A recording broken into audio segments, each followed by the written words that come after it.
Second segment of the show for today. We're talking to Dr. E. Kelly Sanford, and the topic is prejudice and racism at the 21st century.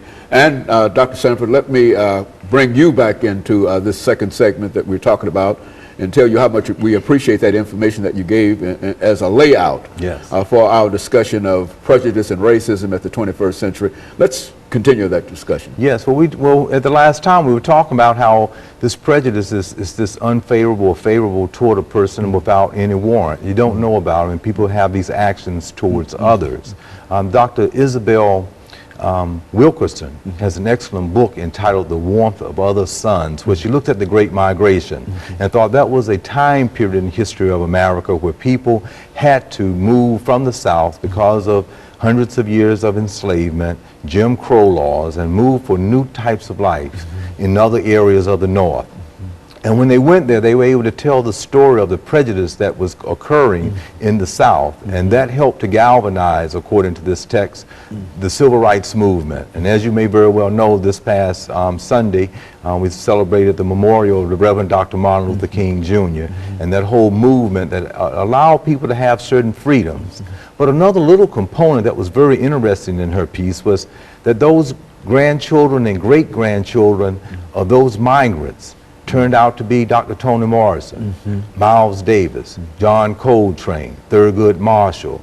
All of these great people, because they had that opportunity of freeing themselves from racism and from prejudice and from discrimination, were able to grow and then make contributions into the American society. So I think it's very interesting when we look at that Great Migration period, and to be able to analyze it in that sociological way, to see how just by living in another environment actually gave opportunities for people that they did not have while living in the Deep South because of the nature of prejudice. And there's another piece that I would like to, I think is very important for a conversation like this. It's a classic by Griffin. It's entitled Black Like Me. And you may remember that old classic that we've talked about. When you think in terms of prejudice, it happened to be a European-American male who went to the military and brief short with it. He was blind and felt that as he just went through his daily life, everybody was always open and willing to help himself get across the street, not walk into a hole, and all of those things. And then miraculously, he got his sight back.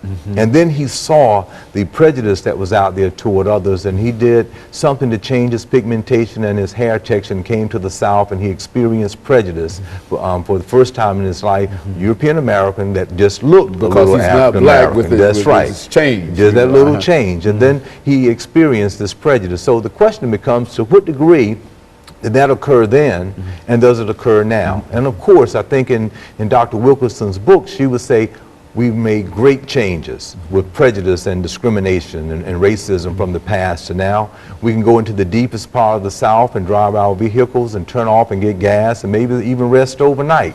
And of course, go to the restroom as we need, and at that time you couldn't. But however, given that type of what we make a distinction in sociology, public accommodations that weren't available to us then, we have now.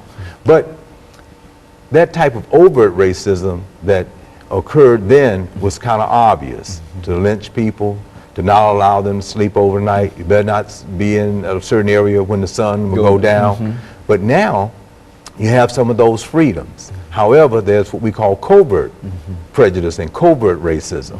Even when we look at our President Obama, when he's trying to implement bills to help people nationally in this economic recession that we're in, groups of people are prejudiced and discriminatory toward him to obstruct strategic plans of action that could then help millions of other people, just because he's who he is. And it becomes quite obvious of that. And so when we look at some of those types of symptoms that are there, we still see some of that unfavorable treatment toward a person when we can look back and reflect back on other presidents that had recessionary types of periods of time, and how they may have had certain types of strategic plans over and over again. And it seems like everyone that he tries to implement, it comes up negative. So we can see this type of a problem that still exists in the 21st century. And it's not as overt, but this covert type is still very much there.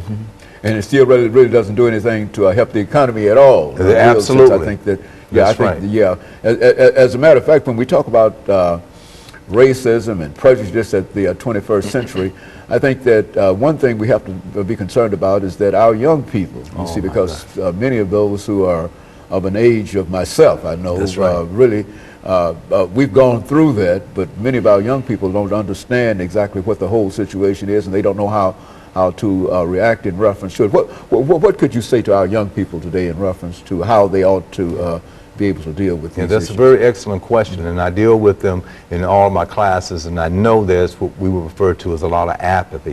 They have this false sense that everything is just so fair and equal because they can indeed go any place that they want to go. And still, when we look in the labor market, the job force for women, you know, you find inequity there within hiring. You find practices of people not being fair in job hiring because of different ethnic groups still not being present. And since sometimes people will have a false sense of reality, if you will, because of the prejudice, discrimination, and racism that still is so persistent in our society, but they have this false sense that it's not there. And as a result of that, might not be trying to develop themselves to prepare for a technological age in which we're living in, because we still have to have those competencies of being able to speak, or being able to write, or being able to be ambitious, or being aggressive. All of those same things that were in the past are still there today. But this idea of prejudice and how people will look at you in another way, or going back to our President of the United States, you can see how excellent he is, how smart he is, and all of the credentials that he has, and still that peculiar prejudice that's there toward him in the policies that he's trying to work with everyone on a bipartisan level, but you can still see the prejudice that's there. And I'm hoping that it's obvious to those viewers out there, for him, I'm talking about across the nation, that other groups are not being supportive in that way. And that somehow we can somehow have an America that is unlike the America that was anticipated by W.E.B. Du Bois, that is still a problem of the color of the 20th century. It will not be the problem that we will have to deal with throughout the 21st century. Is that what we're saying? That's absolutely in a real right. sense that it is about time. Yes. And I think that we've got about 30 seconds before the end of this show, or the end of this period. Before the end of this period, and then we'll come back and talk about some other things in reference to it. But that's essentially what we wanted to deal with, and perhaps during this last period, or the last few seconds, we can still be able to work out some kind of what we might be considered a solution. And of course, we'll be back with our audience following this very, very short commercial break.